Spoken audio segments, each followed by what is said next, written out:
जो भजन में प्रधान भाव रखे हुए वही उत्तम भाग्य वाले। श्रीपाद कह रहे मंद प्रज्ञास्त एवात्र मंद भाग्यास्त। अगर मंद बुद्धि तो मंद भाग्य, और तीव्र बुद्धि आप भजन के लिए निकले। भजन जब हम देखा कि शून्य जैसा हो गया मन, न मंत्र पकड़े न नाम पकड़े न कुछ नहीं, बस जिद, वो भी जिद्दी है।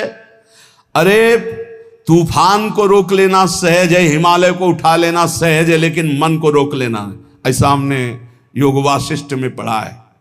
अब वो शून्य हो गया, जब जिद की शून्य हो गया, ना मंत्र पकड़ रहा है ना कुछ पकड़े, एकदम खड़े हो गए, पद गायन शुरू किया। अब तेरी जरूरत ही नहीं, जोर जोर से पद गायन। ऐसे थोड़ी इस पर ऐसे थोड़ी चढ़े बैठे रह गए, हर समय 24 घंटे चढ़े बैठे। तब वो धीरे धीरे धीरे फिर हाथ उठा दिया।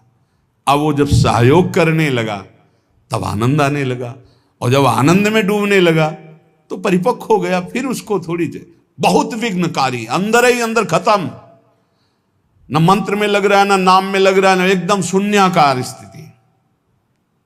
अब हम चलाना चाह रहे मंत्र, वो बिगड़ेल कुछ नहीं सन, और उसके बिना होगा नहीं कुछ। जैसे हमारे बिना वो कुछ नहीं कर सकता, ऐसे बंधन और मोक्ष का कारण मन ही है। इसको बिल्कुल हमको ठीक करना है, दवा खवानी है, इसको दवा खवा के इसको स्वस्थ करना, तभी हम भगवत प्राप्त होंगे। हमारे बिना ये कुछ नहीं कर सकता, तो इसके बिना भी हम कुछ नहीं कर सकते, क्योंकि यही बंधन और मोक्ष का कारण, इसको ठीक करना ही है। इसलिए लोक चिंता ननो धर्म चिंता न देहगा, श्रीमद वृंदावने राधा कृष्ण भाव भ्रतो मम। श्री वृंदावन में यदि आपको आने को मिला है, सत्संग मिला, धामवास मिल रहा है, अब मन से तुमको निकालनी लोक चिंता ना, नो धर्म चिंता ना देहगा, खाली करो, यही करना है। लोक चिंता नहीं होनी चाहिए, कल क्या होगा, आज का तो काम चल गया, अगला महीना कैसे काम चलेगा, ये अगर चिंता है तो तुम्हें भगवान का भरोसा नहीं है। ये भजन के समय ज्यादा प्रपंच रचेगा, किसका देना है, किसका लेना है, किसने कब 10 साल पहले किसने गाली दी थी, 10 साल पहले, वो सब याद करवाएगा। मन जलेगा, उसने ऐसा क्यों कहा था, उसने तब पकड़ो कि इस समय मंत्र जपने के लिए बैठे हुए, प्रपंच करने के लिए बैठे हुए। नहीं देखो ना, यही करता है। आप जब बिल्कुल एकाग्रता पूर्वक टीवी देखते हुए तो फिर बढ़िया है, फिर कोई परेशानी नहीं। एक कुर्सी में और आदमी बैठा लो, फिर माला ले लो, कोई परेशानी नहीं। ये हम उनकी बात कह रहे हैं जो असंग होकर मंत्राकार वृत्ति कर रहे हैं, उनकी। तब इसकी असलियत समझ में आती कि मन हमारा इस समय दोस्त है या दुश्मन। भजन के एकदम विरुद्ध खड़ा हो जाता है। लोक चिंता, और फिर क्रियाओं की भी चिंता करो, भजन हो जाएगा, अभी तो वो करना है, अभी वो करना है। वो जिस समय भजन में बैठो उस समय ये सोच लो कि अगर आसपास आग लग जाए तो भी हम नहीं उठेंगे। आसपास आग लगी हो तो भी नहीं उठेंगे। योगक्षेमम वहाम में हम करने वाले भगवान मुझे उठाए आके, या आग को शीतल करें, उनका विषय है। और सच्ची कहते हैं यदि जब चल रहा है तो अग्नि की भी ताकत नहीं कि आपके रोम को झुलसा दे, यदि सत्य भाव में स्थित हो। प्रहलाद जी को आग में झोंक दिया गया, कबीरदास जी को आग में झोंक दिया गया, कुछ नहीं हुआ, क्योंकि आग में जो दायिका शक्ति है वो प्रभु के द्वारा दी गई है, प्रभु ने ही प्रकट की है। पूरी लंका जल गई, हनुमान जी महाराज की पूंछ के बार में भी झुलसन नहीं हुई। क्यों? ताकर दूत अनल जय सिरजा, जरा न सोते कारण गिरजा। बोले उनके दूत हैं जिन्होंने अग्नि का सृजन किया है, अग्नि की रचना की, जिन्होंने अग्नि को प्रकट किया है, अग्नि में जो दाहिका शक्ति दी है। लोक चिंता ना, अगर आपको भगवत प्राप्ति करनी है तो तुम्हें कल की चिंता नहीं करनी। अभी वर्तमान में जो कर्तव्य है, भजन, मन को परमात्मा तत्व में लगाना, और शरीर से जो भी क्रियाएं हों, कुछ समय तो ऐसा रखो जो क्रियाहीन भजन हो। शांत, हम तो कहते हैं माला भी मत लो उस समय, ईमानदारी वाला भजन कह रहे हैं। शांत बैठ जाओ, बस केवल आंखों के सामने मंत्र चलाओ, चाहे आंख बंद करके चाहे खुला करके, और बस देखो ये कहां जाता है। जहां जाए फिर इसको दौड़ा के लाओ इसी मंत्र पे, जहां जाए फिर दौड़ा के लाओ बार बार। मंत्राकार वृत्ति 10 मिनट ऐसा साधन करोगे तो कई घंटे के भजन का फल मिल जाएगा। देखते हुए 10 मिनट भजन करोगे तो कई घंटे जप का फल मिल जाएगा। बहुत प्रभाव है मानसिक चिंतन करते हुए मंत्र जपने का। पर उस समय लोक चिंता ना, और ना धर्म चिंता कि अभी हमारा ये कर्तव्य है, उस समय नहीं। और ना देहेगा अरे बड़ा दर्द हो रहा है, ये दर्द हो रहा है, वो दर्द हो रहा है। तुम्हारे किसी के दर्द तो कभी कभी होता होगा, हमारा दर्द का तो संबंध हो गया है, दर्द से हमारा तो संबंध हो गया है। जैसे तुम्हारा स्वाभाविक कभी बुखार आदि आवे तो शरीर में पीड़ा होती ना, ऐसी हमारे तो रोज बनी रहती है। इसके ऊपर उठे तब कांखना आएगा कि बहुत दर्द हो रहा है, फिर ऐसा आएगा। जितना तुम्हें कांखने पे आता है उतना तो रोज हमें रहता है, उतने का तो अभ्यास है इस शरीर को। उसके ऊपर जब होता है तब पकड़ के चलने की बात आती है। देहगा, और आप सच्ची मानो ऐसी स्थिति में भी गुरु कृपा से, गुरु प्रसाद से जो बैठने की, जो टहलने की, जो चिंतन की दिनचर्या, उस पर कोई फर्क नहीं। वैसे ही देह की भी चिंता नहीं करनी, धर्म की भी चिंता नहीं करनी, लोक की जीवन की भी चिंता नहीं करनी। कूद पड़ो, इस मार्ग में कूद पड़ो, खजाना ही खजाना हाथ में आ जाएगा। श्रीपाद कहते हैं जब कोई ऐसे भजन करता है तब उसके अंदर भावना श्यामा श्याम की जागृत होती है।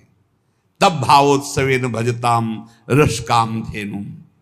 संत वाणी, महापुरुषों का प्रत्येक वचन भगवत प्राप्ति के लिए बहुत अमृतमय सहायक है। कह रहे हैं अंधी करोमि भुवनम बधरी करोमि धीरम सचेतनम चेतनताम नयामि कृत्यम न पश्यति नयेन हितम शृणोति धीमान धीतमति ना प्रतिसंदधाति। जो व्यक्ति बात बात पे क्रोध करता रहता है वो अपने भजन को छीण कर देता है, उसका भजन फलदायी नहीं हो पाता। अंधी करोमि, वो अंधा हो जाता है और ऐसे बात बोल देता है, ऐसी क्रिया कर देता है, ऐसी चेष्टा करता है, ऐसा संकल्प बना लेता है, उसका भजन क्षीण हो जाता है। क्रोधी पुरुष का भजन क्षीण हो जाता है, वो भगवत प्राप्ति कराने में समर्थ नहीं होता। अंधी करोमि भुवनम बधरी करोमि, गुरुजन उसे बोले समझावें तो उसको गुस्सा आ जाएगा, वो बहरा हो जाता है, उनकी बात नहीं सुन, वो अंधा हो जाता है, वो चेतन होते हुए जड़ हो जाता है। बस वो मैं ऐसा कर सकता हूं, मैं ऐसा कर दूंगा, वो अपने परम कर्तव्य को भूलकर अहित की बात बोलना लगता है, गाली गलौज करना। इसलिए बुद्धिमान पुरुष को चाहिए, जो भगवत प्राप्ति करना चाहता, इस क्रोध रूपी शैतान से बचे। ये आ गया तो ना गुरुजनों की बात सुनेगा, ना देखेगा, ना समझेगा, जड़ जैसा हो जाएगा और बहुत गंदी गंदी बातें बोलने लगे, गाली गलौज, अपराध प्रवृत्ति, हिंसा आदि। जो उपासक भगवत प्राप्ति करना चाहता है इस क्रोध से बचे। क्रोध बहुत ही हानिकारक है। प्राया सुकृतिनामर्थे देवायांति सहायताम अपंथानम तु गच्छन्तम शोदरोपि विमुंचति। जब कोई सही मार्ग में चलने लगता है और दूसरों को सुख पहुंचाने की बात बोलता है तो दैवी शक्तियां उसकी रक्षा में हो जाती हैं, वो अकेला नहीं रहता। जब कोई धर्म से चलता है, नाम जप करता है, दूसरों को सुख पहुंचाने की बात सोचता है तो भागवतिक दैवी शक्तियां उसकी सहायता में हो जाती हैं। और जब कोई कुमार्गगामी होता है, अपंथानाम तु गच्छन्तम, गंदे आचरण में चलता है तो उसका अवसर पर सगा भाई भी साथ नहीं देता है। दैवी शक्तियों की तो बात क्या जाने दो। अपंथानाम तो गच्छन्तम सोदरोपि विमुंचति, जो उदर से, उसी उदर से प्रकट हुआ सगा भाई वो भी त्याग कर देता है, उसका कोई साथ नहीं देता। इसलिए प्रायः सुकृति नाम अर्थे देवायांति सहायतम, सुकृतिवान बनो, धर्म मार्ग में चलने वाले बनो, भगवान नाम स्मरण करने वाले बनो, सब दैवी शक्तियां तुम्हारी सहायता करेंगी बिना मांगे। कुमार्गगामी बनोगे तो दैवी शक्तियों की बात जाने दो, तुम्हारा कोई मित्र भी, तुम्हारा सगा भाई भी तुम्हारा साथ नहीं देगा, उसको भी रोक दिया जाएगा। भागवतिक सिस्टम बाधा पहुंचा देगा, वो तुम तक पहुंच ही नहीं पाएगा। कुमार्गगामी मत बनो। यदि ये दो अक्षर तुम्हारी जिह्वा पे विराजमान हैं, हरि राधा कृष्ण, तो वज्रम पापमही भृतां भवद्रोदेकस्य सिद्धौषधम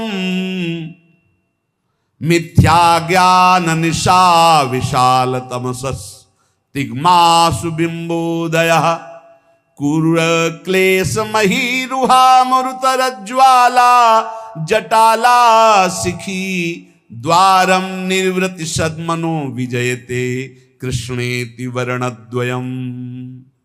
कृष्ण राधा, ये दो अक्षर जब जिह्वा से उच्चारण किए जाते हैं तो वज्रम पापमही भृताम, जैसे विशाल पर्वत पर वज्र का प्रहार हो जाए तो चकना चूर कर दे, पर्वत को धूर धूर बना दे, वज्र की ऐसी महिमा है। ऐसे ही नाम की महिमा है कि जिसकी जिह्वा पर चलने लगा कृष्ण कृष्ण कृष्ण राधा राधा राधा, तो वज्र पाप मही भृताम, मानो पाप रूपी पहाड़ पर नाम रूपी वज्र का प्रहार हो गया, अब चकनाचूर हो जाएगा पाप रूपी पहाड़। पाप रूपी पहाड़ को चकनाचूर करने के लिए ये नाम वज्र के समान है। भवगद्रोद्रेकस्य सिद्धौषधम, ये संसार में जन्मना मरना इसे भवरोग कहते हैं। इस भवरोग की सिद्ध औषधि है नाम, दो अक्षर है, राधा राधा कृष्ण कृष्ण हरि हरि। गोस्वामी तुलसीदास जी के जासु नाम भव भेषज हरन घोर त्रैशूल, तीनों प्रकार के तापों का नाश करने वाले आवागमन के चक्र को रोक देने की सामर्थ्य इस नाम में है। भवरोग की अचूक औषधि ये दो अक्षर राधा राधा राधा कृष्ण कृष्ण। भवगदोद्रेकस्य सिद्धौषधम, और मिथ्या ज्ञान निशा विशाल तमसस्तिग्मासु बिंबोदयः, ये मिथ्या ज्ञान रूपी रात्रि के महान अंधकार को नष्ट करने के लिए ये नाम सूर्य है। जितना नाम जप करोगे उतना ही आपके हृदय में शुद्ध ज्ञान प्रकाशित होगा। नाम जप करोगे सिद्ध औषधि है, आवागमन चक्र से मुक्त हो जाओगे। नाम जप करोगे तो ये पहाड़ के पहाड़ पापों को भस्म कर देगा। महाराष्ट्र से कुछ विज्ञ परिकर जन आए थे, भक्तजन, तो उन्होंने कहा कि पंचकोशों का बाध किए बिना कोई मुक्त नहीं हो सकता। अन्नमय कोश, मनोमय कोश, विज्ञानमय कोश, आनंदमय कोश, इस तरह के जो कोश हैं इनका बाध किए बिना कोई जीवन मुक्त नहीं हो। और आपके प्रवचन में प्रायः सुनते हैं कि नाम जप करने से जीवन मुक्त हो जाएगा, भगवत प्राप्त हो जाएगा। तो इन कोशों का बाध तो ज्ञान से होता है। तो उनको बताया कि आप जप करके देखो, प्रश्न करने से उत्तर प्राप्त कर लेने मात्र से संतुष्टता नहीं होगी। आप जप करो, जप करोगे कुंडलिनी जागृत हो जाएगी, जप करोगे निरंतर प्राण संयमित हो जाएंगे, षट चक्र का भेदन हो जाएगा, पंचकोशों का बाध करने वाला ब्रह्म तत्व का ज्ञान प्राप्त हो जाएगा। कौन सा ज्ञान ऐसा है जो भक्त को ना हो जाए? नाम से जो चाहोगे वो प्राप्त हो जाएगा। मिथ्या ज्ञान निशा विशाल तमसस्तिगमांशु बिंबोदया। मिथ्या झूठा ये मायाकृत जो अज्ञान रूपी अंधकार है, इसका नाश करने के लिए नाम भास्कर के समान है, दिव्य ज्ञान प्रकाशित कर देगा। जो राम राम भी नहीं जप पाते थे, मरा मरा कहते थे, इतना नाम का प्रकाश हुआ कि राम जी के प्रकट होने के पहले ही दिव्य उनके पावन चरित्र का गान कर दिया। विश्वास करो, नाम का प्रभाव। जो सादर राम राम नहीं कह पाते थे, उन्होंने संस्कृत में भगवान के पूर्ण चरित्र का गान कर दिया। ये नाम का प्रभाव। कोई ये ना समझे कि नाम से कैसे, जो योग से प्राप्त होता है, जो ब्रह्म ज्ञान से प्राप्त होता है, वो सब नाम जपने से सब प्राप्त। और नाम जप नहीं है तो शुद्ध ब्रह्म बोध हो ही नहीं सकता। ये काशी से आए हुए एक महापुरुष की बात। मैं नित्य विश्वनाथ जी को जल चढ़ाता हूं गंगा स्नान करके। मैं नित्य वेदांत का अनुशीलन करता हूं गुरु चरणों में बैठकर। इतने वर्ष हो गए ब्रह्मानंद की प्राप्ति के लिए उपाय करते हुए, और 65-70 वर्ष की अवस्था संन्यास वेश। उनका काशी से आपका प्रवचन सुनाऊं तो केवल एक प्रश्न का उत्तर लेने आया हूं, मुझे अब भी शांति क्यों नहीं मिली? शुद्ध हूं, कहीं भी अशुद्ध आचरण नहीं, कहीं भी किसी भी तरह की कोई त्रुटि नहीं। क्या त्रुटि है जो मुझे शांति प्राप्त नहीं हुई? तुमका आपके दर्शन से पता चलता है कि आप शुद्ध साधक हैं। आपके वचनों से पता चलता है कि आप प्रयासरत बहुत अच्छे साधक हैं। पर जो हम त्रुटि पकड़ पाए वो आप पकड़ पाए? क्या आप निरंतर मंत्राकार वृत्ति करते हैं? उनका नहीं, बस यही एक त्रुटि है। जाओ ये कर लेना। प्रक्रिया बताई। महीना 1.5 महीना बाद जब आए थे तो खूब आनंद पूर्वक एकदम जैसे कोई अपने रिश्तेदार से मिले ऐसे, और बोले बस एकदम, क्योंकि वही एक त्रुटि है। समझ रहे हो? गुरु चरणों में बैठ के वेदांत भी पढ़ते सब, लेकिन जो चाहिए वो नहीं था। क्यों? निरंतर मन, कोई नई बात नहीं हुई, वो पकड़ नहीं पाए, शास्त्रों से पकड़ नहीं पाए। वही सूत्र है, वही सूत्र पकड़ लो, सब हो जाएगा। जो नाम प्रिय हो राम कृष्ण हरि, राधा राधा राधा राधा। पाप रूपी पहाड़ को नष्ट करने के लिए वज्र, जन्म मरण रूपी रोग को मिटाने के लिए अचूक औषधि, अज्ञान अंधकार रूपी रात्रि का नाश करने के लिए भुवन भास्कर। कौन? बोले नाम। क्रूरो क्लेश मही रुहा मूर्तर ज्वाला जटाला सिखी। आहा, ये क्रूर क्लेश रूपी जो हमारे कर्म हो चुके हैं, बड़े बड़े भयानक वृक्षों के रूप में हैं, इसके लिए नाम प्रचंड ज्वालामयी अग्नि है। पूरे वन के वन को भस्म कर देगी एक वृक्ष की क्या। ये हमारे क्रूर क्लेश देने वाले जो कर्म जमा है, ये वृक्ष नहीं, पूरे वन के वन समझो जमा है। इनको भस्म करने के लिए अग्नि चाहिए। वो अग्नि कौन है? नामाग्नि। द्वारम निर्वृति सदमनो विजयते कृष्णेति वर्णद्वयम। परमानंद निकेतन के द्वार में पहुंच चुके हो यदि नाम जपना शुरू कर दिया, राधा राधा कृष्ण कृष्ण, इसलिए इन 2 अक्षरों की सदा जय हो। जिसकी जिह्वा पर विराजमान होते हैं उसकी सदा जय होती है। कह रहे भाई वृंदावन मत जाना। क्यों? बोले हम पहले से तुम्हें सावधान कर रहे हैं। एक चोर रहता है, वो तुम्हारे चित्त को चुरा लेगा। रे चेता कथयामि ते हितमिदम वृंदावने चारयन वृंदम कोपि गवाम नवाम बुध निभो बंधुर्न कार्यस्त्वया सौंदर्यामृत मुद्गिरद्भिरभितः सम्मोह मंदस्मितै रेश त्वाम तव वल्लभाश्च विषया नासुक्षयम निश्चति।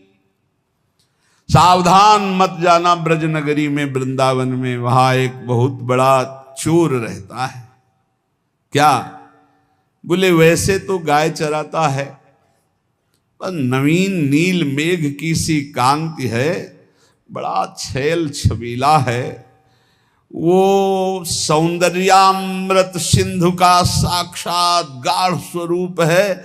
जब वो मंद मंद मुस्कुराता हुआ तिरछी चितवन से देख लेता है तो जिसको देख लेता है उसका समस्त विषय विष सब नष्ट हो जाता है और वो सदा सदा के लिए उसी का हो जाता है। इसलिए यदि तुम्हें विषयों में सुख चाहिए तो बोले वृंदावन मत जाना। वृंदावन का ठाकुर ऐसा है, ये चित चोर है, ये ब्रजे वसंतम नवनीत चोरम है, गोपांगना नाम च दुकूल चोरम, अनेक जन्मार्जित पाप चौरम, चौराग्रगण्यम नमामि। बढ़िया है, ऐसे चोर मिल जाए भाई, इनके लिए तो तड़प रहे हैं, मिल जाए चुरा ले हमारा मन, सारी परेशानी चली जाए। पर पंडित राज जगन्नाथ जी महाभागवत है, वो कह रहे हैं भाई इसका भाव ये भी है कि चिंता मत करो, तुम उनकी नगरी में पहुंच गए हो, जिस दिन खेलते खेलते आएंगे वो चुरा ही लेंगे। कदावा खेलंतो ब्रजनगर वीथी सुहृदयम हरंतो ब्रज हरंतो श्री राधा ब्रजपति कुमारो शुक्र तिला। देख लेना, अगर ब्रजनगर में वास करते हो और रसिकों के अनुसार चलते हो तो कभी न कभी खेलते हुए ये दोनों युगल सरकार आएंगे और तुम्हारे चित्त का अपहरण कर ले जाएंगे। प्रभु मुझे मांगने पर भी कभी धन सुख मत देना, क्योंकि सुना है जो धन का अभिमानी धन भोगी हो जाता है वो परम धन से वंचित हो जाता है। प्रभु मैं मांगू तो शरीर का भोग कभी मुझे मत देना। प्रभु अगर मैं कभी राजा बनना चाहूं तुम कभी मेरी बात मत मानना। प्रभु मैं एक अभिलाषा करता हूं कि जहां से आपके भक्त चढ़ते हैं आपके दर्शन के लिए मंदिर में, प्रथम सीढ़ी मुझे बना देना जिससे हर भक्त की चरण रज हमारे ऊपर पड़े। मैं चाहूं भी तो मुझे धन सुख मत देना, शरीर सुख मत देना, राज्य सुख मत देना, परम पद मत देना। क्या चाहते हो? तो बोले आपके मंदिर में जब दर्शन करने भक्त जाते तो पहली सीढ़ी से ही पादुका उतार देते। ये भक्तों का लक्षण, कभी मंदिर की सीढ़ी में पादुका पहन करके नहीं चढ़ा जाता। इतना चप्पल जूता से प्यार है, एक दो बार तो रोकना पड़ा है कि बोले चप्पल पहन के नहीं जा सकते। बोले अच्छा तो चप्पल हाथ में ले लिए। हाँ, ठाकुर जी के सामने जा रहे हैं लोग, फूल माला लेके जाते हो, चप्पल लेके जा रहे हैं, ऐसे देखे गए हैं। इतना प्यार है। और अगर बाहर उतार गए तो दर्शन ठाकुर जी के कर रहे हैं, ध्यान में चप्पल है, कोई पहन न ले जाए यार, पहन न ले। हमें लगता है कि अगर आसपास कहीं रुके हो तो वहां से नंगे पैर जाना चाहिए ठाकुर जी के दर्शन। इतना तो सौभाग्य ले लो, सिर भर जाऊं उचित मोरा सबसे सेवक धर्म। और मंदिर की प्रथम सीढ़ी से पादुका न पहने, ये पक्का इतना तो समझ लो। वैसे भी 32 सेवा अपराधों में है पादुका पहन करके दर्शन करने जाना। प्रथम सीढ़ी से वहां दरवाजे तक पहन करके जाते हैं, कांटा पड़े हैं क्या वहां? प्रथम सीढ़ी के पैर छू पादुका उतार, कोई ले जाएगा तो घर में रख के आओ ना। इतना प्रिय पादुका है तो उसको फिर, अरे ठाकुर जी के आगे प्राण भी प्रिय नहीं है, ले जाएगा बेचारा। चार दिन तुम पहने, 4 दिन वो पहन लेगा। बोले तुम तो बाबा जी हो, तुम्हें फिर कोई दे देगा। वैसे तुम बिल्कुल अपने घर में उतार के जाओ, नंगे पैर जाओ। अरे ठाकुर जी के दर्शन करने जाओ। यहाँ बम्बूल का बंद थोड़ी है कि बड़े बड़े कांटा पड़े हैं, ऐसे थोड़ा तो कष्ट सहो। प्रभु मुझे मंदिर की प्रथम सीढ़ी बना दीजिए जिससे भक्त की चरण रज मेरे ऊपर पड़े। जब चरणों भक्त के मेरे ऊपर बार बार पड़ेंगे ना, और वो दर्शन करके फिर लौटेंगे, दर्शन कर ले जा रहे हैं, प्रभु मुझे बहुत सुख मिलेगा। इससे बड़ा कोई मुझे पद नहीं लगता कि रोज सैकड़ों हजारों भक्तों की चरण रज हमारे ऊपर पड़े। नाथ या जिसमें भक्तजन पा करके अपने पात्र धोते हो, इसी कुलशेखर अलवार नाम के महाभागवत है, भक्तजन जिसमें पाकर अपने पात्र धोते हो उस नाली का कीड़ा बना देना जिससे मुझे भक्तों की जूठन खाने को मिलेगी। कैसे भक्त है सोचो। मुझे धन, शरीर सुख, राज्यपद, परम पद नहीं चाहिए। आप उस मंदिर का प्रथम सीढ़ी बना देना जिसमें भक्तजन चरण रखे, या फिर प्रभु दूसरी मांग, जिसमें भक्त प्रसाद पाके अपने पात्र मार्जन करते हैं, उस नाली का कीड़ा बना देना जिससे मुझे उनकी जूठन पाने को मिलेगी। प्रभु अगर ऐसा भी ना हो तो जिस बगीचे से आपके फूल जाते हो आपके श्रृंगार के लिए, तो मुझे कोई पुष्प का पौधा बना देना कि मैं आपका फूल बन जाऊं आपके लिए और आपके श्रृंगार के काम में आऊं। देखो, माता चाहे पुत्र उपद्रव करे या सौम्य हो, वो दुलार ही करती है, रीझ कर या खींच कर, जैसे भी हो। प्रभु मेरी बात मान लो, मैं हूं तो बच्चा आपका, रीझ जाओ तो मुझे दे दो, खींच जाओ तो मुझे दे दो। ये प्रभु मैं रोता चिल्लाता छटपटाता रहूंगा जब तक आप मुझे ये नहीं दोगे। नाथ तुम चाहे जितनी उपेक्षा करो, ध्यान दो या ना दो, मैं चिल्लाता रहूंगा और जोर जोर से पुकारता रहूंगा, क्योंकि मेरी दूसरी गति नहीं। मैं भक्त चरण रज, भक्त जूठन या आपकी सेवा, यही परिणाम चाहता हूं। प्रभु यदि आप प्रीतम हो, सबके सामने मेरा तिरस्कार करो और परित्याग करो, तो क्या मैं मान लूंगा कि मेरा परित्याग कर सकते हो आप? ये भक्तों की ठसक होती है, जाओ हम तुम्हारा त्याग करते हैं, तो हंसी आ जाना चाहिए। हंस क्यों रहे हो? तुम्हारा त्याग कर रहे हैं, आप कर ही नहीं सकते हो, आपका स्वभाव ही नहीं है, और सही आपकी ताकत ही नहीं है, पक्का ताकत नहीं। हम अंदर की बात कह रहे, ना प्रभु त्याग कर सकते हैं ना गुरुदेव त्याग कर सकते हैं। गुरुदेव शरीर से आपको दूरी कर के नजदीक रहने से भी ज्यादा कृपा करेंगे, ध्यान रखना, ये स्वभाव है। जो नजदीक रहते हैं वो इस बात को पकड़ पाए होंगे कि संतों का एक स्वभाव कि नजदीक वाले का भले उतना चिंतन न हो, लेकिन जिसे दंड दिया गया, जिसे डांट दिया गया, रात दिन उसका चिंतन होता है, उसका मंगल कैसे हो, उसका कैसे उन्नति हो। तो यहां कह रहे हैं भक्तराज जी कि यदि आप सबके सामने मेरा तिरस्कार करवा दो और कह दो मैंने परित्याग कर दिया, तो भी मैं नहीं मान सकता कि आप परित्याग कर सकते हैं। मैं आपके चरणों को कभी नहीं छोड़ सकता, जाने की बात कहने पर भी मैं जाने की बात सोच नहीं सकता। ये बात होनी चाहिए। चलो निकल जाओ यहां से। कहां? जहां तुम्हारा मन हो। तो हमारा मन तो यही है, हम नहीं जाएंगे। नहीं भागो, यहां तुम्हारे लिए कोई ठोर नहीं। तो हमारे लिए कोई ठोर है ही नहीं, तो क्या करें? न बाहर ठोर है न यहां ठोर है, तो ठोर तो हमारी यही है। तुम चाहे मेरी ओर आंख उठाकर ना देखो, पर मैं केवल तुम्ही को देखूंगा। तुम चाहे मेरी तरफ कभी मत बोलो, पर मैं कृपा का अवलंबन लेकर बोलूंगा तो सिर्फ आपसे ही बोलूंगा। क्या बात है! तुम कभी मेरी अभिलाषा पूर्ण मत करो, लेकिन अभिलाषा करूंगा तो एकमात्र तुम ही से करूंगा। तुम त्रिभुवन को सुख दो, मुझे दुख दो, पर हे त्रिभुवन पति मैं आपसे ही प्यार करूंगा। यह है प्रेमियों की छाती। भगवान, मैं खोटी बुद्धि वाला हूं,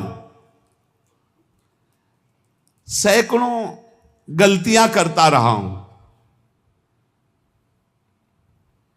आप बड़े कोमल स्वभाव वाले हो और बड़े दूर परिणामी हो, दूर की बात सोचने वाले हो। मैं खोटी बुद्धि वाला हूं। देखो प्रभु, जिनके रोग होता सैकड़ों प्रकार की औषधियों के चक्कर में पड़ते हैं, क्लेश उठाते हैं, रोग मिटाना चाहते हैं, पर हमने पकड़ लिया एक महान औषधि, नाम रूपी रसायन का निरंतर पान। इसलिए प्रभु खोटी बुद्धि वाला हूं, पर छोटी बुद्धि वाला भी हूं। छोटी बुद्धि में ज्यादा बातें नहीं आती। भक्त बड़े प्रेमी होते हैं। हमने तो आपका छोटा बस नाम पकड़ लिया है, राधा राधा कृष्ण कृष्ण, ये रसायन पान कर रहा हूं। और गोविंद, अब आपसे कहता हूं निकल के दिखाओ। फंसा लिया भगवान को। खोटी बुद्धि वाला हूं, बहुत बुरा कर्म किया हूं, छोटी बुद्धि वाला हूं, जैसे लोग के रोग होते तो सैकड़ों औषधियों की चक्कर में पड़ते हैं, वो बड़ी बुद्धि वाले हैं, हम छोटी बुद्धि वाले, एक औषधि में पड़े, नाम औषधि, नाम को पकड़ लिया। अब नाम को पकड़ लिया तो तुम निकल के दिखाओ, जाओ निकल के। ये खास ठसक होती भक्त की, नाम ने तुमको भी मोहित कर रखा है।